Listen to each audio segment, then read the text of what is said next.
L'épisode commence avec Po, le guerrier dragon, qui parle de ses exploits et de la façon dont il a vaincu les plus grands méchants de Chine. Il annonce que sa prochaine mission consistera à faire le tour de la Chine et Monsieur Ping, son père, lui demande où il ira en premier et il répond qu'il se rendra au village de Huangqu, où se trouve le gantelet de Hugo. Po commence son voyage à travers différentes villes et villages où les gens lui offrent de la nourriture gratuite parce qu'il est le maître du dragon. Po arrive enfin au village de Huangqu et plusieurs personnes l'entourent pour lui demander un autographe. Les gens le submergent et le propriétaire du restaurant lui demande d'entrer dans un placard. Pendant ce temps, Klaus et Veruca, deux méchants détenus, arrivent au restaurant et tentent de voler le fameux gant. Les gardes essaient de les arrêter et Po tente de quitter la pièce lorsqu'il entend du bruit. Il perce alors le mur et provoque accidentellement la fuite de Klaus et Veruca.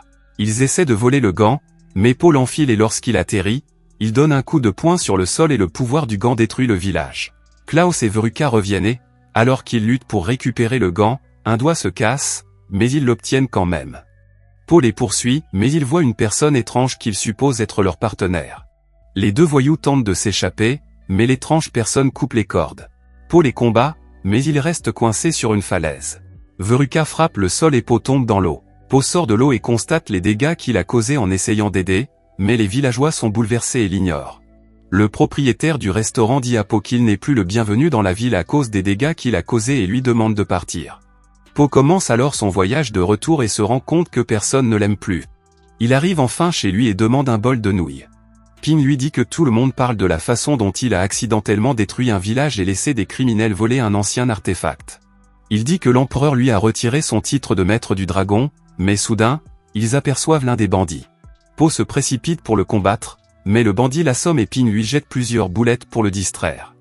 Po réagit, mais le bandit l'assomme à nouveau. Po le supplie de ne pas le tuer et le bandit enlève son casque et se révèle être une jeune fille qui se présente comme sœur Lutra d'Angleterre à la recherche du maître dragon. Elle dit que Klaus et Veruca sont de dangereux criminels qui ont fui Londres et qu'il faut les empêcher d'utiliser le gantelet sous peine d'affecter le monde. Po demande à se joindre à elle, mais elle refuse et il la convainc en disant que la Chine est grande et qu'il sera difficile de parcourir le pays seul. Le lendemain matin, Po se précipite au lieu de rendez-vous, mais il ne voit pas Lutra et décide de partir à sa recherche. Pendant ce temps, Klaus et Veruca poursuivent leur voyage et tombent dans une embuscade tendue par des reptiles. Klaus leur demande la direction du Lotus, mais leur chef dit que personne ne doit traverser leur pont sans payer. Il voit Veruca porter le gant et lui dit qu'il le veut parce qu'il est beau. Veruca lui dit qu'il peut l'avoir, mais elle l'active et détruit tout autour d'eux. Pendant ce temps, Po se plaint en cherchant Lutra. Il la voit, mais le doigt de gant s'active et l'entraîne au pied de la colline. Lutra lui dit qu'elle est partie parce que le soleil s'est levé il y a 3 heures et Po la convainc de le laisser partir avec elle. Il s'assoit pour se reposer et Po lui donne du piment à goûter, mais elle l'attaque parce qu'il est trop épicé et pense qu'il l'a empoisonné. « Vous aimez le piquant ?» Elle lui parle de son épée et des autres grandes armes des chevaliers. Elle dit aussi que Klaus et Veruca sont des sorciers maléfiques qui ont essayé de tuer la reine d'Angleterre, mais qu'ils ont été arrêtés. Elle dit qu'ils veulent utiliser le pouvoir du gant pour accomplir leur mission et qu'elle doit les arrêter. Lutra et Po poursuivent leur voyage et arrivent à la rivière de lave, mais ils constatent que le pont a disparu. Ils voient alors un cratère en forme de gant de l'autre côté et Po laisse accidentellement tomber son casque dans la lave.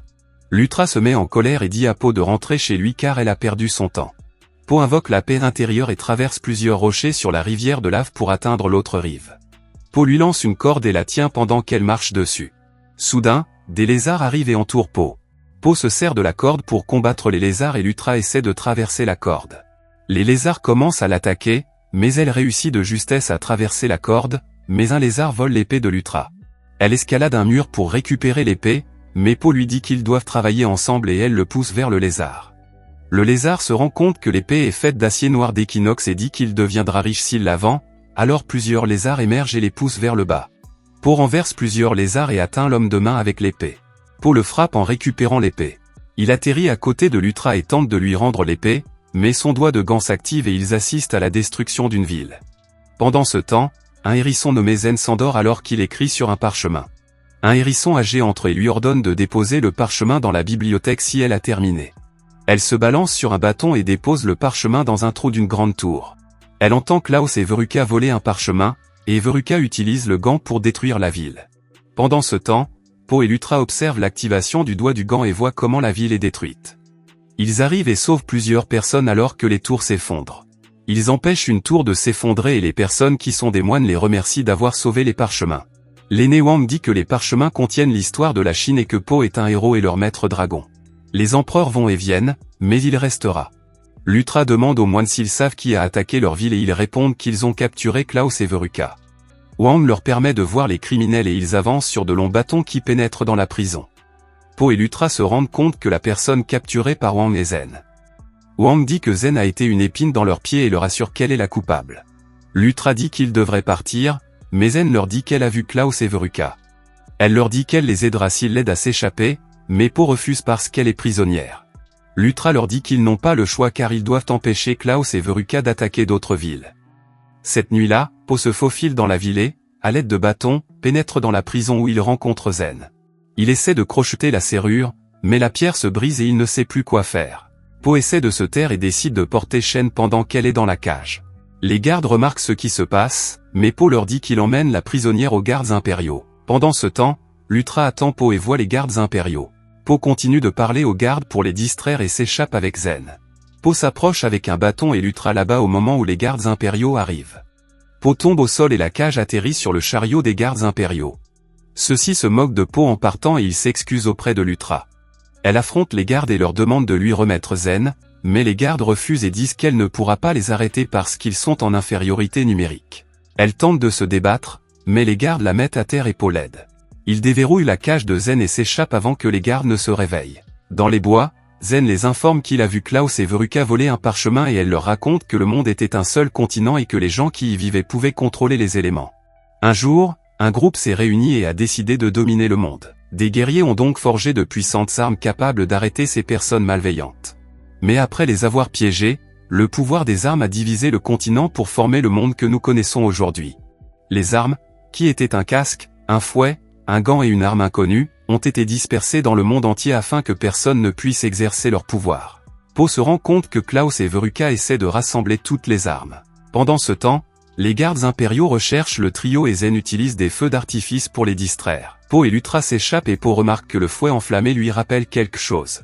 Il lise donc sa bande dessinée, mais elle ne dit pas où se trouve l'arme. Pendant ce temps, les gardes impériaux entrent dans la chambre de l'empereur et leur chef l'informe que Po les a attaqués alors qu'il tentait de récupérer un criminel. L'empereur déclare qu'une attaque contre ses gardes est une attaque contre lui-même en Chine et que Po ne peut être pardonné. Il dit donc aux gardes impériaux qu'ils ont failli à leur tâche et qu'il trouvera quelqu'un d'autre pour arrêter Po. L'empereur sonne le gong et convoque la compagnie interdite. Des reptiles se présentent et il leur ordonne de capturer Po. Leur chef crache de l'acide sur le sol et dit que la chasse à Po sera amusante. Merci d'avoir regardé. Si vous avez aimé la vidéo et que vous souhaitez aider la chaîne à grandir, laissez un like, un commentaire et abonnez-vous.